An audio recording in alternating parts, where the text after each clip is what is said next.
Welcome back to LePodcast episode 69. You're here with Hoop and Z. Saney is still on vacation in Montreal,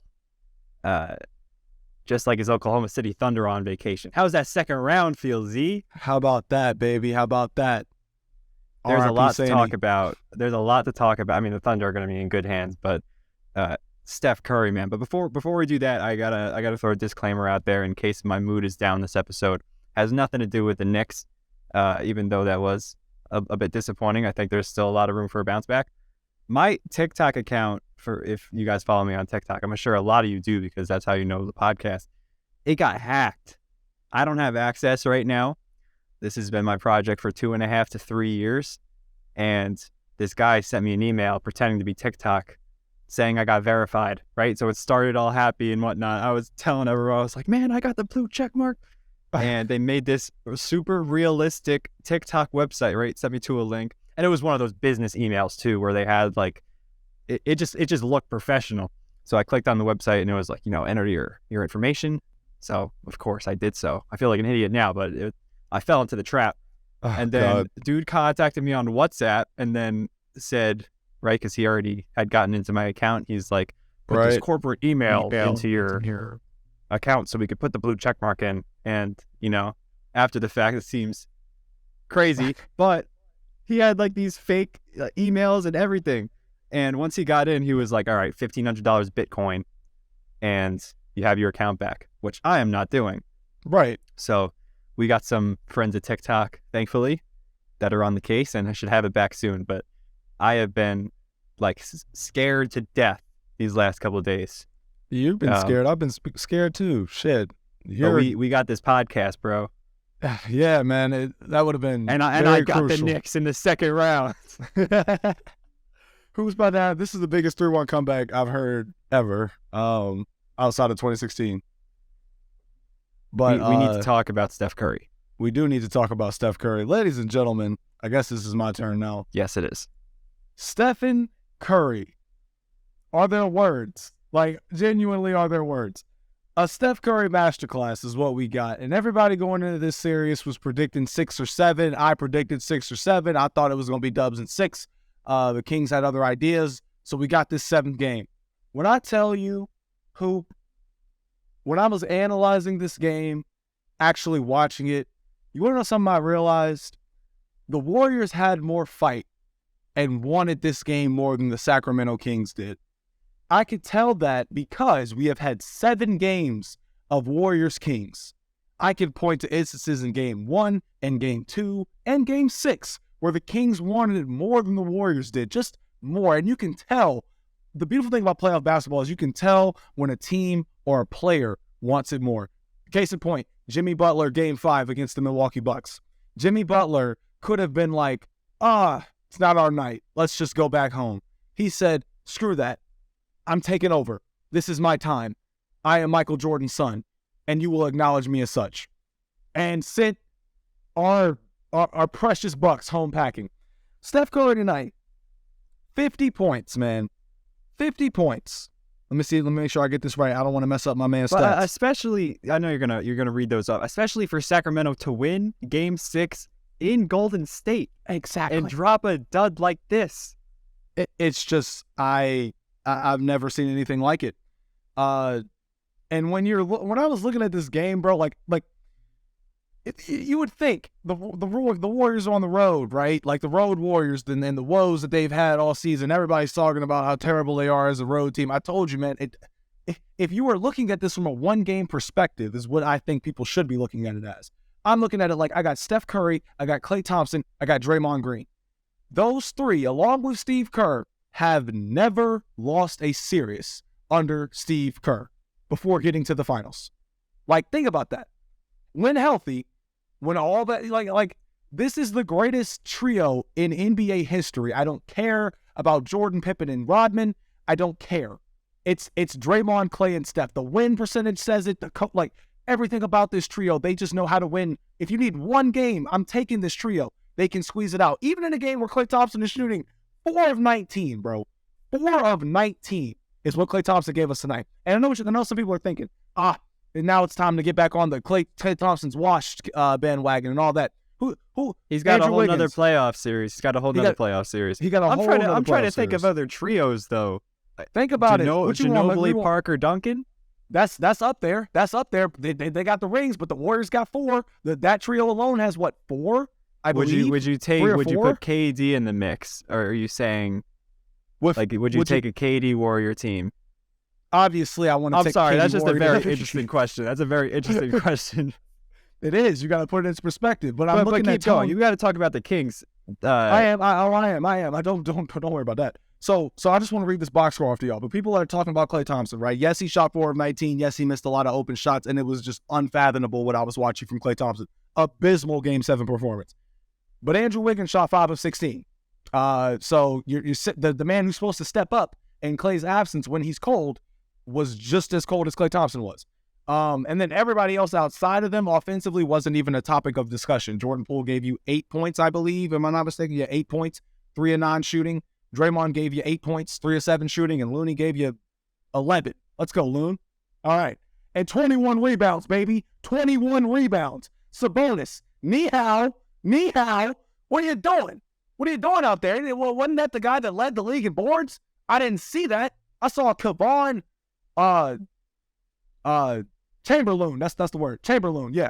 That's what I saw. Elijah Loon. I saw a rebounding god. I saw a rebounding monster. That's a rebounding munch right there. That's what he is. He's a rebounding munch. Eating them bills up right there, all over Sabonis' head. Pause. Nonetheless, yo. Also, all let right, me just get to going, De'Aaron Fox man. for a second. De'Aaron Fox. All right. Now that I got that out. Nobody on the Kings could guard Steph Curry tonight. Not Davion Mitchell. Not the Davis dude off the bench who loves shooting, by the way. And that kid's got a bright future, and that player development's going to be great because he can shoot, and he's just very predictable on defense. Like if you watched when he matched up with Steph Curry, it was like rook and vets. Let me teach you something. You mean like biting too hard on moves or something? Yes, literally. Dude, like just overcorrecting is what I call it. Overcorrecting on defense. The De'Aaron Fox shot 5 of 19, so he shot just as bad as Klay Thompson did, but we're not going to talk about it, right? Why? Because his fingers hurt. I was going to bring it up. But all I'm seeing is Klay Thompson got carried by stuff. Let's talk about Fox. Let's talk about Mr. King of the fourth quarter. Let's talk about that. Yeah, I know Sacramento is like in a situation where if you lose a hard-fought series to the Warriors, all right, they're a proven champion team. You could leave with your chin up. Like, De'Aaron Fox has got to be disappointed, man. If you're trying to be that, I'm better than Ja Morant guy, I'm a superstar in this league and someone who can close, it's different than closing a game with 5 minutes left. It's going into a game 7 being at least in competition for the best player on the court. You're not being the best player on the court over Stephen Curry, but you could put up a fighting effort. I mean, I didn't watch the entire game because I was at my grandma's house. Happy birthday, Nana. But yeah. Happy birthday, Nana Hoop. But Domantas Sabonis, from what I saw, had like maybe his best game of the series. I saw him in the opening minute pull that midi and knock one down. I thought I was like, oh, this is gonna be a game. But then you're telling me Elijah Loon is out rebounding, and it's like I'll be honest, Sabonis to me is I don't want to say overrated, but the thing is, there's not a lot of other bigs that could be the third best in the league. There's not. You're right. That's the thing about being the third best, though. That's the problem that I always had. It's a large gap. It's like it could be Cat on any given night. It could be Sabonis on any given night. I can't do Cat either, bro. Really? Okay, so outside of Sabonis, who would you say deserves? Cat game in a was the play-in game or one of the games against Denver? He had like 10 total points when Anthony Edwards had like a 40 bomb, and Cat's supposed to be the Shaq to his Kobe. You're right, but at the same time, like Cat's not passing up an open mid-range jumper because the Warriors are giving it. Like they're not going to give him that offensively. Cat's going to give you that production that Sabonis I thought was going to give me in this series. But every time bro was open, he's looking to pass the ball. If I'm looking at Cat, the game that the Timberwolves beat the Warriors was their last matchup of the regular season. Cat comes down the court after they get a stop and in transition pulls a 3 when he was down 2, and they take the lead with like 45 seconds left. I did see that. I mean, they have their moments. Sabonis ain't doing that. They have their moments, yes, but I'm saying when Cat is having his moments, it's like, okay, outside of Joel and Jokic. He's much more skilled. Yes, right. Yes. So, but my thing is the Kings, because like you said, the whole keep your chin up thing, I get all of that. It was a grueling 7-game series. It was the most entertaining first round series I've seen in a very long time. So it delivered on those parts, right? Outside of when I'm looking at the Kings, I don't feel sorry for them because they emptied their bench a little bit more than we could. So they had multiple offensive options, but it just seemed like I know you said you didn't see a lot of the game, but as I'm watching the game, I'm looking at it and being like, okay, Fox is airballing. Sabonis is the one that's actually scoring all these points, but they're chunk change points where it's like you're down 17 because Malik Monk wasn't hitting the way he was in the first quarter. Trey Lyles wasn't hitting. Keegan Murray wasn't hitting. Kevin Huerter wasn't hit. Like, it's like, looking at Kevin Huerter, right? He's 2 for 9. You get 5 for 19 from Fox. You get 1 of 4 from Harrison Barnes. You get 2 of 5 from Lyles. Well, just say what it is. They live and die by the 3, and when the guys aren't hitting it is. It's funny to me how everybody likes to talk about, like, the last time the Warriors were in a Game 7, right? It took horrendous 3-point shooting from a team that wanted to live and die by the 3 like the Warriors did in the 2018 Rockets, right? And I said back then, everybody want to live and die by the 3 because it's sweet when you're knocking them down. But when you're missing them things and it's clear that that is your key and main focal point of attack, whereas the Warriors have a situation where they're using the thought of you thinking, oh, they're looking for the 3 against you, which is why Steph Curry can get into the lane and have miraculous and ones, and why Klay Thompson can drive in and bring over 2 defenders and Looney has an open bucket in the paint. But when you look at the Kings, when I was looking at them tonight, it was 3-point shooting it was just so many 3-point shots. I mean, think about it. What's his name? I want to get his name right. Is it Trey Davis or Terrence Davis? Terrence Davis. It's Terrence Davis, yeah. He shot 10 threes tonight. That's the same amount of threes as De'Aaron Fox shot. And he had 26 minutes to do it. But Kevin Huerter is a better 3-point shooter than he is. He shot 6. Harrison Barnes is mid. He shot 2. Right? Keegan Murray is a phenomenal 3-point shooter. I think led all rookies this year. He shot 2. So it's like when everybody's out there just chucking up threes because it's desperation time, the Warriors are cool and calm, and they've been tested before. This is where the experience factor came into play for me. I was like, you can literally tell who's experienced in a Game 7 and who's not. Those guys were out there chucking and heaving up them daggone threes, but the Warriors sitting here like, all right, bet. Y'all may think threes are better than 2s, but they're only better when you're making them. If you're missing like 2 in a 2-possession stretch, it's gonna come back to bite you. And I mean, it didn't really because they won by 20. But I mean, you get my point. But I also want to say a lot of those teams that live and die by the 3, like the quote unquote Warriors remakes or the Phoenix Suns, like the D'Antoni or the Houston. A lot of times their offense is great, but their defense is subpar. The Warriors dynasty was built on defense. I think if you go back and look at all the title teams, they're a top 5 defensive team. And they can get away with you'd think they're offensive with how flashy all the 3-pointers are.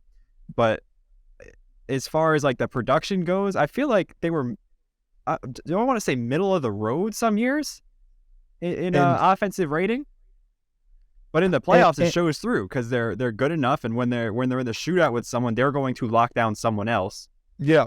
And still continue to hit shots. So I think it's more than just like, I'm going to outshoot you, because it feels like when you have Steph Curry and Klay Thompson, it's just going to be a shootout. But that defense really locks in the playoffs. And we've seen with a lot of old players this year, I don't want to say they're old because that makes me sad. They turn up when they need to. Right. Like Kyle Lowry, defensive masterclass against the New York Knicks. I was blocks, like, where did that come from? Like when they need to, they could turn on the jet still.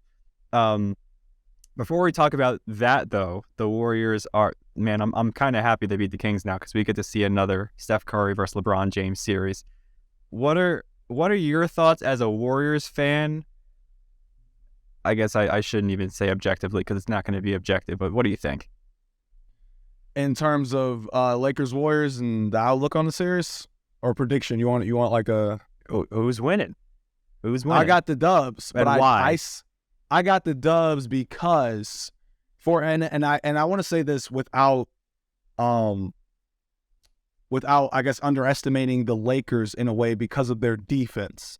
When I looked at that Memphis Grizzlies series, I was talking to my boy about this literally the day after the Grizzlies got eliminated. The Lakers beat the Grizzlies with interior defense is the best way that I could really sum up that series.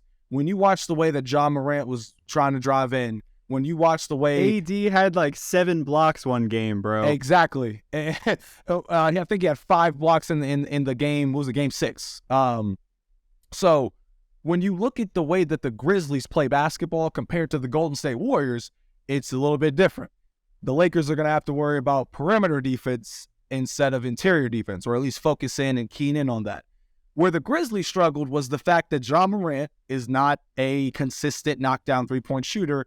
Desmond Bane is, and I believe Luke Kennard was hurt, and that was the reason why he wasn't playing a lot. But if you're relying on John Morant and Dillon Brooks to shoot threes, that's not good. And the Lakers keened in on that and beat them by 40 appropriately.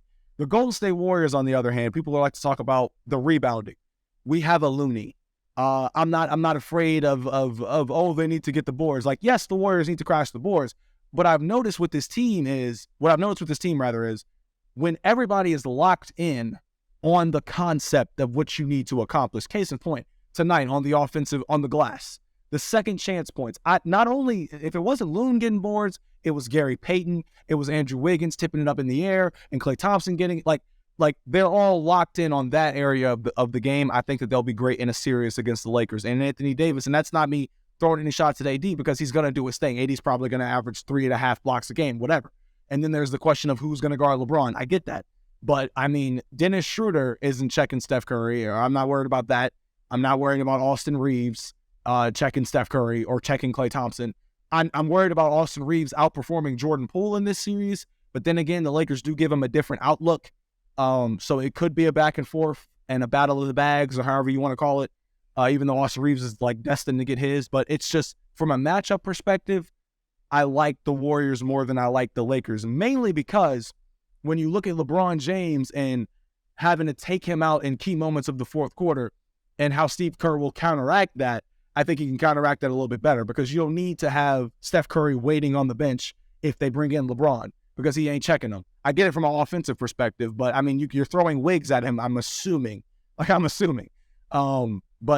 from a shooting perspective, I see the Warriors just out shooting the Lakers. If they get hot for a game or two, maybe even 3, push it to 7, I get it. But it's going to be a battle. It's going to be a good one.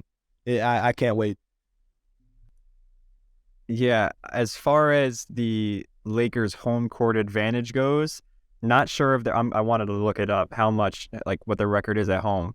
But for a team that struggles on the road to win in Sacramento, of all places, feels like that would have one of the best home court advantages for Sacramento. Now, it's different because they're a very young team, and going up against 25-year vet LeBron James is a lot different. But I think it's going to come down to, because the Warriors do have home court. Yes, they do. 6-7, right? Yes, they do. Yep. Yeah, I think that might be the difference, bro. It's going to be hard for them to win in Golden State. I was thinking about it, because they beat the Grizzlies. Like, oh, they're the 7 seed. There's 2 series like that where the Knicks are the 5 and the Heat are the 8. And I was like, wow, you got to think about that. Basketball is insane right now, bro. Oh my God, I love it. This is peak basketball, and a lot of people don't realize it. But I think for the key for the Lakers is going to be LeBron actually putting his head down and driving to the rim. They did a nice job, a fantastic job of like making the playoffs after that horrific start. Yeah. I would have never seen this coming, and people were praising the Lakers in the trade, and they were just holding out hope that I thought was false, and it's, for whatever reason, come to fruition. So Austin Reeves is a really dynamic player where he could take it off the dribble, he could play make, he could shoot, he could create his own shot in the mid-range, which is what you need for a guy to do in the playoffs. He closed out the Grizzlies. Yeah, I was like, he's very good. D'Angelo Russell has gotten hot at points in the playoffs. He's going to be inconsistent like always. But LeBron James needs to attack Looney. It's different to attack Jaren Jackson. I understand, because he's, a decoy, can a great shot blocker. But if he can turn back the clock, like a lot of these older vets, I think he gives them the best chance to take one in Golden State, which might be the only game they need to win. As the series goes deeper, it's hard to say that both teams don't get stronger. So it might come down to like your role players play better at home, and whoever has the home court advantage by game 6 and 7 takes it. But LeBron's been settling for too many jump shots and being too inconsistent against the Grizzlies. From what I saw, he had that one awful game. He must have shot like 5 for 17 or something like that. But if he could put his head down and attack Looney just for a game or two and then let Anthony Davis do his part, it's definitely going to have to come from him too. I think it's going to be 6 or 7. That's such a answer because they could lean like 6 or 7 either way. I think I would put my money on the Warriors though. I'll say Warriors in 6. How about that? Dubs in 6. I like that. I like the sound of that. Close it out in LA. Now, but before we get to the Knicks, because we still have like 25 minutes left. The Nuggets and Suns. Do the Suns have a chance? Because I say no. I think, dog. I think they might get swept. I think they might get swept. Hey, listen. I would not be surprised. I wouldn't be surprised. They have no either, depth. They have no depth, and it's not a knock on KD and Devin Booker because they are extremely talented. Devin Booker has surprised me, and it's like a lot of players have this talent where if they had someone like a KD or Steph to play alongside and they had those one-on-one opportunities, they could do work. But the Nuggets just have so much offensive firepower that, with all due respect, DeAndre Ayton cannot handle. Jokic had one of those games where, like, remember we had that stat? It was like something since October 10th. He hasn't shot below 50%. Yeah. Now that Jokic is actually attacking the rim, he's shooting under 50%, but he's producing so many more points, and he's kind of flipped that switch as a scorer.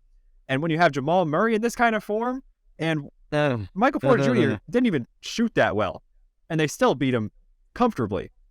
Eric Gordon was 9 for 13, assumingly mostly on those cut dunks. Yeah, 3 for 4 from 3.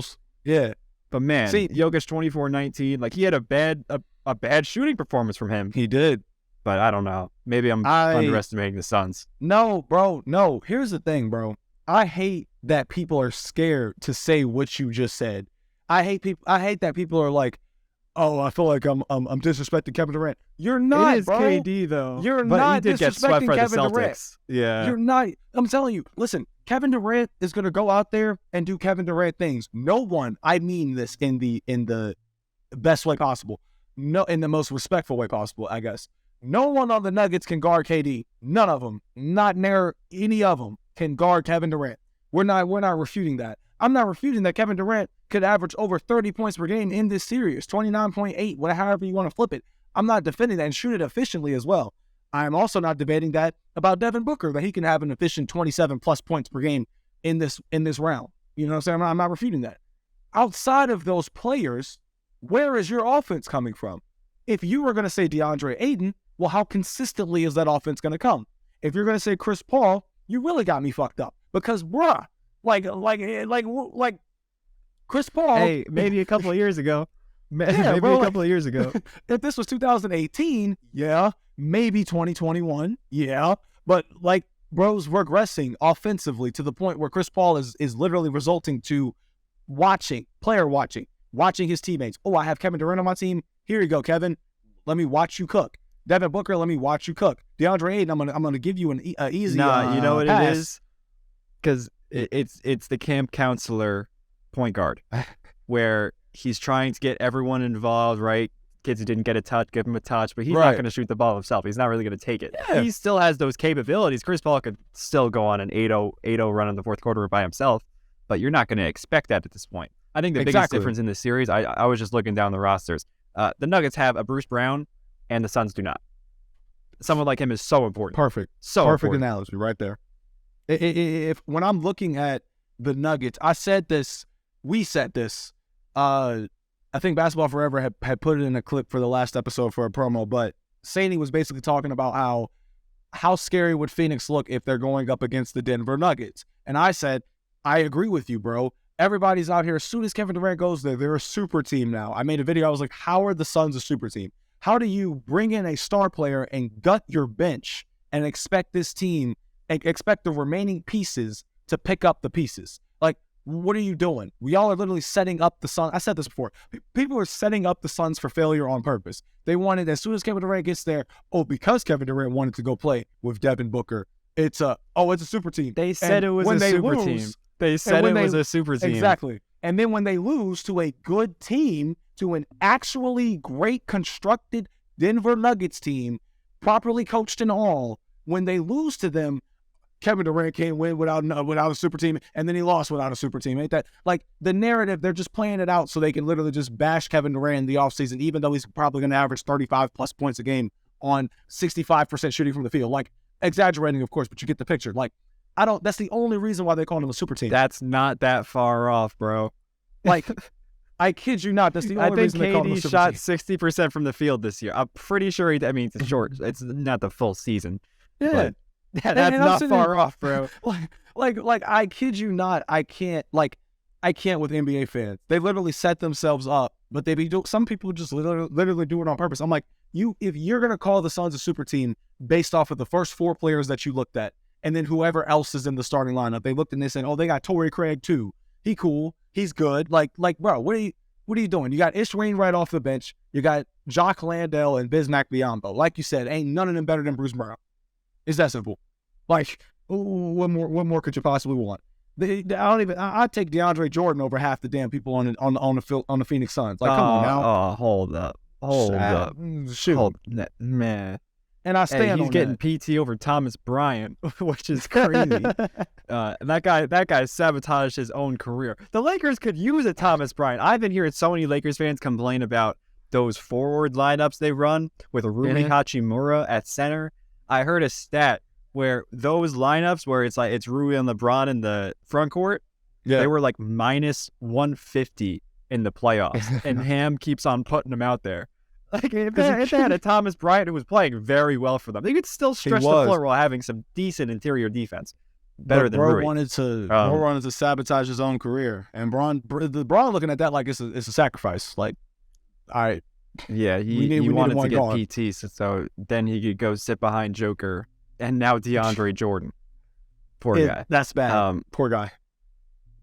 The other now series, on to the we'll talk Knicks, right? No, we'll talk about the Knicks last. I got to show some respect because the Sixers and Celtics, people don't hear me talk about the Celtics in a kind light because it's the one team in the NBA I don't really like, but they're winning in 5 max against the Sixers. I don't know if you saw Joel Embiid has like a sprained LCL. I don't even know where it is, what kind of CL he's got, but he's doubtful for game 1. But even if he was completely healthy, Boston is clamping that. I am sorry. I can pay respect when it's due. I might not like Jason Tatum, but the Celtics got some defensive dogs. Yeah. If Brooklyn could do it, dog, Joel Embiid is shooting like 38% from the field this series if he's healthy, if he comes back. See, now here's the thing.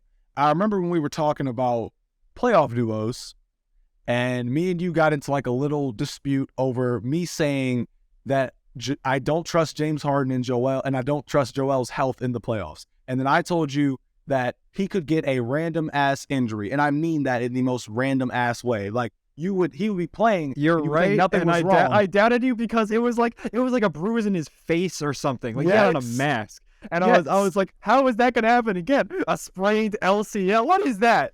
I don't understand. Like I don't get it. And I shout out ZZ Huncho. Huncho. You're completely right.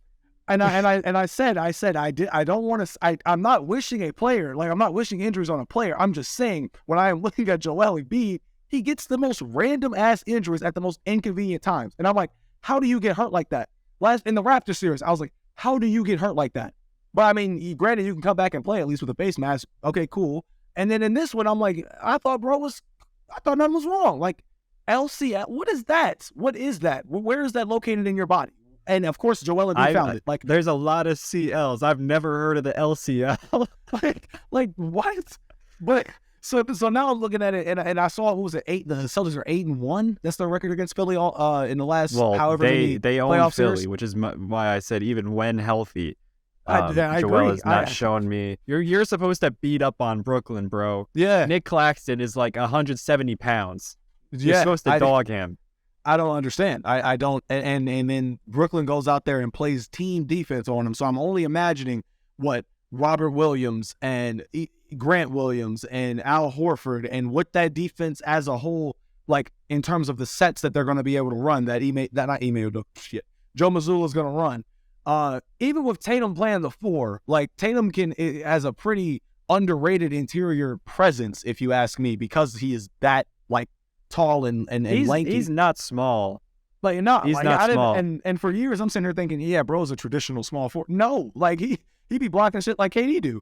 Like he be using his height. It's insane. Yeah, he's sneakily 6'10". Yeah, like that's the perfect way to put it. Sneakily 6'10". That's the golden way to put it. Yeah. But I was gonna predict if Joel's missing game 1, which he is, it's going to take a James Harden masterclass for them to win one game.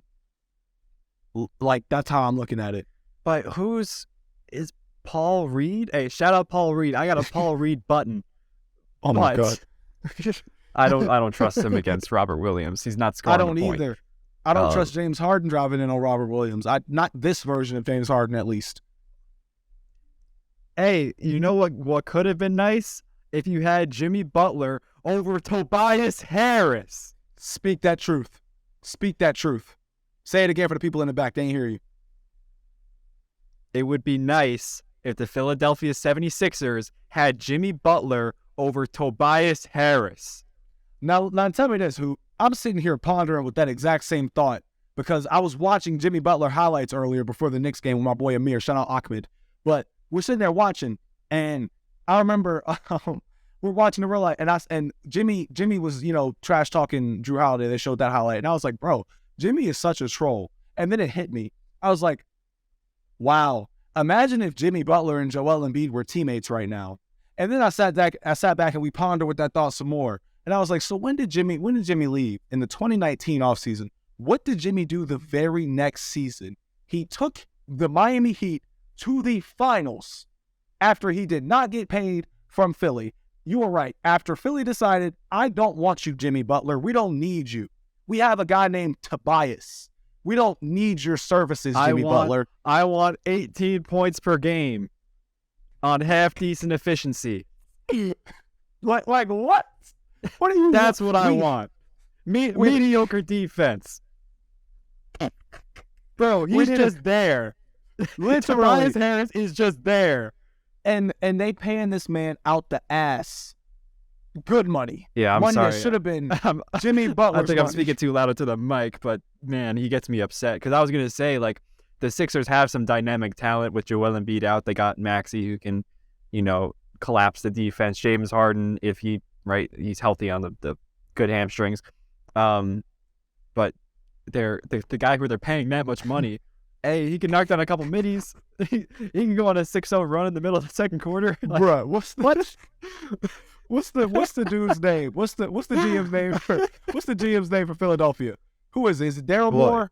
Or is that the Rockets? Who is that? No, I think that used to be the Rockets. I don't know. I'm not caught up on that. I know that Brett something was the trust the process guy. Yes. I'm not caught up on that stuff. I didn't fill out the process. Brett Brown, it might be. I didn't fill out the process. I think that was his decision, though. I'm sure that was his decision. Let me tell you something, bro. I remember when Jimmy first landed in Philly, like that season from the Timberwolves after he forced his way out of there. I was saying to myself, Jimmy Butler and Joel Embiid just sounds great. Both of them are phenomenal two-way players at their position. Jimmy Butler is a playoff guy, straight up. If I had to imagine if Joel Embiid is out for this game 1 and you're having to rely on Jimmy Butler, Jimmy's going to step up to the plate. Jimmy's going to give it his all, 110% on both sides of the ball. Like, I would want a player like that. But instead, they went the 3-and-D option with Tobias Harris or the 3.5-and-D option with Tobias Harris. Like, what are you, like, and now Jimmy Butler is thriving in Miami. Like, that, you're watching him become one of the greatest Miami Heat players of all time. Yeah. Did you see the Jeff Teague interview? Yes. Where he was talking about Jimmy on the Timberwolves. Oh my gosh. For people who didn't hear, it's about the Timberwolves story where Jimmy Butler was Tom Thibodeau, right? It was the coach? Yep. And I think they had Derrick Rose. They had a decent squad. They went to the playoffs. Jimmy took them to the playoffs. And he walked in with, Jimmy obviously doesn't like Cat. They're polar opposites. And he walks into practice and beats the starters with, he called them G Leaguers. But yeah, the deep bench guys, and I think they whooped them. And Jimmy's jersey, had the Timberwolves cut out. So you just saw his chest on like a gray tank top with no Timberwolves on it, and then after he won, he was just screaming, "It's like, you better pay me, you better pay me." And then he went and did an interview with Rachel Nichols like 20 minutes later. Apparently, they said Genty said as soon as he finished, Jimmy went to the locker room, got changed, got showered, went back home and did an interview, and while the rest of practice resumed, like. How does But yeah, that describes Minnesota as well for letting him go and keeping. And the thing for me, Towns. a thing that I noticed too, I was sitting here saying to myself, like, Jimmy, the media was trying to like have the fans decide if Jimmy was the problem back then. I remember, and I'm sitting here because I was a fan of the Minnesota Timberwolves, obviously. So I had to sit here and watch that and hear about all of the drama, and I knew that Jimmy hated Cat and Andrew Wiggins because he literally called him soft as Charmin, but. I'm sitting here thinking to myself now, looking back on it years later, was Jimmy ever at fault? Was it all like Minnesota's front office? You're seeing it unfold. And if Wiggins was still there, I think they'd still have the same issue. Wiggins found his spot. Obviously, like his talents were compared to someone like Kobe because you look at him, ridiculous athleticism, long arms, could shoot the ball, has a nice touch from mid-range. He could give you 20 a game, but he's just, I hate to use this terminology because I sound like an old head. He's not a killer, right? He's not looking for blood. He's a great player, and he found a great role in the Warriors where he's going to be a rich basketball player, which is awesome. Right. But Karl Anthony Towns is cut from the same cloth. Like, he is ridiculously skilled, right? But no bite. No bark either. Like, we in Minnesota now. Meow. That's what he sounds like. I told you, he's literally Puss in Boots in Minnesota. Like... for everybody to see. But then they got Rudy over there too. I feel bad for Ant. He's got to get out. Imagine what Jimmy Butler would have done to Minnesota if Rudy Gobert was on that starting lineup. And oh my God, Rudy hit Kyle Anderson and walked away. I'm just gonna say Rudy hit Kyle Anderson and walked away. He gave him. He gave him a fist bump in the chest. Exactly. Not if that's Jimmy Butler. Long arm. If that's Jimmy Butler, he is putting his ass to sleep. I'm not even joking. Rudy do that to Jimmy Butler, good Lord. Pray for his upper chin and lower chin and jaw. Let's move on to New York. So speaking of Jimmy Butler, he take a 1-0 lead on the Knicks. This game I watched the entire thing. It's unfortunate that Julius Randle didn't play. A lot of Knicks fans and just people in general were saying the Knicks have a better shot to win without him. To that, I answer, look at the way that the Heat were guarding Jalen Brunson. He had a decent game. He said it was horrific in the press conference, which he did not play up to Jalen Brunson's standards. He was 0 for 7 from 3. He still had like 25.7 assists. But point of the story is they could shade him from like 3 different sides. So whenever he tried to get to work with one-on-one with that footwork and get his ISO buckets like he always does, there was 3 people sitting there waiting on his next move, whether he was going left or right. And those people were a lot of times Jimmy Butler, Kyle Lowry, and Kyle Lowry, by the way, just turned into his Toronto self. Harassing defender, great shot creator off the bench. They just, for whatever reason, a lot of those Heat role players are clicking right now. It's so weird how basketball works. But they're completely alive. And the Knicks role players could not hit shots. I saw Josh Hart miss a wide open one, right? These are feeds from Jalen Brunson who's trying to create. Now, if you have Randle on the floor, not only do you have a bigger body, it's one thing if he's missing threes and he goes like 1 for 7 from 3, which is very possible in this kind of situation. But he can put a body into Kevin Love's chest and get post position. So it's someone else to leak the ball to and someone else to start your possession so Jalen Brunson can spot him instead of try to do all this stuff on, again, a harassing defender in Kyle Lowry. He's not a Drew Holiday, but he had, I think, 4 or 5 blocks today and a lot of just poke balls. Like Josh Hart would get the ball in transition, try to take it full court, and he'd just poke it out of his hands. Like, just really good stuff from a scrappy defender. So I think the Knicks really missed Randle today because you could take the ball out of Brunson's hands, make him more efficient, and also get another man on the boards. The Knicks still rebounded all right? Mitch is still out there. Josh Hart is still out there. But Jimmy Butler did not have the best of games. We took the ball out of his hands, which I think we did a preview on this. That's what I said. I said the Knicks are going to try to take it out of his hands. He still had a very efficient game. Yeah. And the guys I was worried about was Kyle Lowry and Kevin Love. right? They played well. But Gabe Vincent, I also didn't expect that from Gabe Vincent. Duncan Right. Robinson went 0 for 5 from 3, which I expected in MSG. Strus went like 2 for 5. Other guys maybe 1 for 5, whatever. But Vincent was the X factor today, and that's just how basketball works. You know, someone steps up, we got to do it next time. I think we have the better team when fully healthy. Jimmy Butler might be down game 2 with a sprained ankle. I'd imagine he plays, but even if he's half hurt, you got to take this one at home and split the series. And I think we could absolutely at least split the series back in Miami, assuming everyone's fully healthy. They play game 3 on Saturday. So that's like 5 days for everyone to get fully healthy. I know, crazy. But yeah, not scared yet. Definitely unfortunate. And I can't be too upset with Lowry playing like this because RJ Barrett has never played like this in his life either. I saw him hit a 1-dribble pull-up. He might have attempted 3 of those this season. All net. People in the playoffs are not. Man, I'm scared that they're gonna try to keep this team together the whole thing and expect to go back to the second round conference finals. Man, all I'm saying is RJ's got to make this a daily thing, or else the Knicks are gonna be bad, bro. Bruh. Did you watch any of the game? I did. I watched a lot of the first half, and what I saw was Jimmy Butler. So like you said, Jimmy played pretty decent, but they did do a decent job as well of getting the ball out of his hands. I think that Jimmy played to his strengths. I think that the one thing I like about Jimmy is that he never gets sped up. Not a lot of teams, rather, can really speed him up as a player. So going into it, I assumed that he knew, like, okay, Josh Hart's going to have the assignment on me, and I'm going to definitely be the focal point of the defense because I am the focal point of the offense. And to his credit, to be able to go out there, I'm on the wrong app, actually. To be able to go out there and give you, 25 and 11, if I'm not mistaken?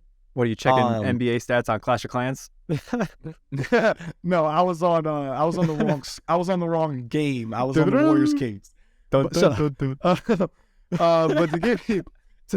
to give you 25 and 11, 8 of 16. I was watching him a lot in the first half, and like I said, he wasn't being sped up by anybody. Kyle Lowry is, to me, I love watching Kyle Lowry in the playoffs. I do. I just always think that Kyle Lowry has a place on a team in the playoffs because he is just not really an X factor. I would just say a factor that you didn't think you needed to factor in, like for what he can do. He had 18 points, like you said. He was creating for himself. I saw him get a step back shot before the end of the first half, step back 3 off. I think it was it might have been Obi Toppin. It's aggravating because Heat fans have been on him all season. And he's literally on the bench because of it.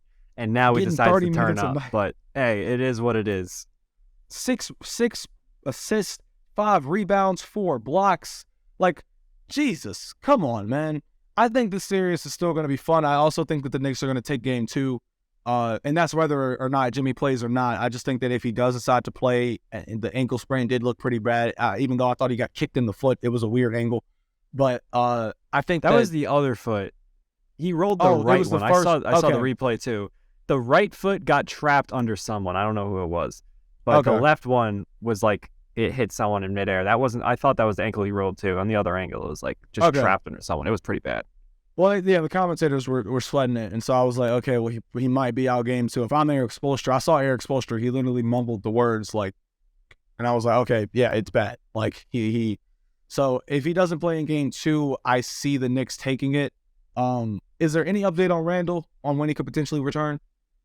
Well, they said he warmed up, but I don't know how severe the ankle sprain is. I mean, best case would be if Butler is out, I guess you could play another game without Randall. I wouldn't want to, but then if you get through it and win it, then you have till Saturday, till game 3. Yeah. Not to mention, Randall is a much better road player. So I don't know if they take that risk, which I don't think you can do in the playoffs. I think if you could go, you got to put him out there. Maybe it's limited minutes or something. But as much as I love Obi Toppin, he should not be taking 11 3-pointers in a game. I agree. He should not. I agree with that. I just want to say one more thing. He had a couple, but he did. So, like we I think me and Hooper in agreement on the fact that the Knicks are going to be able to take game 2 and tie this thing up. It looks like the script isn't going to allow that. So, I just want to say one more thing about because we're getting close on time. Kings fans and NBA fans, I do not appreciate going to Instagram after seeing the Warriors thump them. Steph Curry put up 50. I don't appreciate going to the comment section and seeing Kings versus refs. If you watched any of that Game 7, you would know, like I said earlier, it was a matter of experience and non-experience. It was a matter of you can point to the referees as much as you want on a lot of the calls that they made, even though Kings they versus were refs like in a blatant 20-point calls. game is crazy. With De'Aaron Fox, your best player, Mr. Fourth Quarter, Mr. Clutch, shooting 5 of 19. That's crazy. Accept the facts here. Y'all wanted the beam lit. It was a great story. Phenomenal run from the Kings. Like, it's a successful season. I said it before. If they win or lose this series, it's a successful season for them. It's a 16-year-long wait for a successful season like this. Give them their flowers. Like, yes, they're a talented team. In my opinion, they're a lob threat away from being legitimate offensive, like more offensive firepower than they have right now. And they mainly have it from shooting. Give them a guy who, like, imagine if Sabonis had Jared Allen hops and he's catching lobs instead of just rolling to the rim and or fading back to the elbow jumper. Like, if they have a lob threat, they're freaking filthy. They're god-like unstoppable. But they don't have that. Bro, they build them upon Bam. that. Give them Bam. That's hell of an addition right there. Bam loves the dribble handoff. Literally. Loves it. Imagine him popping the mid-range to accept Sabonis. Like, bro, come on now. Shout out to the Kings, man. Shout out to the Kings haters, Kings lovers, Warriors haters, Warriors lovers. It was a great series. I know y'all wanted that beam lit, but in the words of the great ZZ Huncho, fuck that beam and everything that stands with it. The Warriors won and deal with it. Now we get to see Steph versus LeBron. I can't wait to see that. The last matchup, the last time. Hope you okay? I need LeBron to turn back the clock one time. Just even if it's one game, bro. Yeah. I want to see it. LeBron's going to have a 40-point performance, maybe twice. I'm interested to see how AD plays, though. That's what I'm interested to see. The X factor is AD. I'm interested to see how Draymond guards him with how much he's talking to him during timeouts. Good job, Brown. Good work, King. Talking to him at the free throw line. Yo, that was a tough move, bro. That was tough, man. You're how old? Yo, you got up, man. LeBron goes in and punches it on Draymond, gets an and one. Draymond raises back up after getting knocked out. Was like, was that my precious King? Dab me up. Dab me up. Go ahead, King. Your bad self. Like, shut the hell up, Draymond. Bro, I just choked on myself. All right, ladies and gentlemen, this has been episode 69 of the podcast. Appreciate you for tuning in. Like, share, and subscribe. I gotta go eat some cereal or something.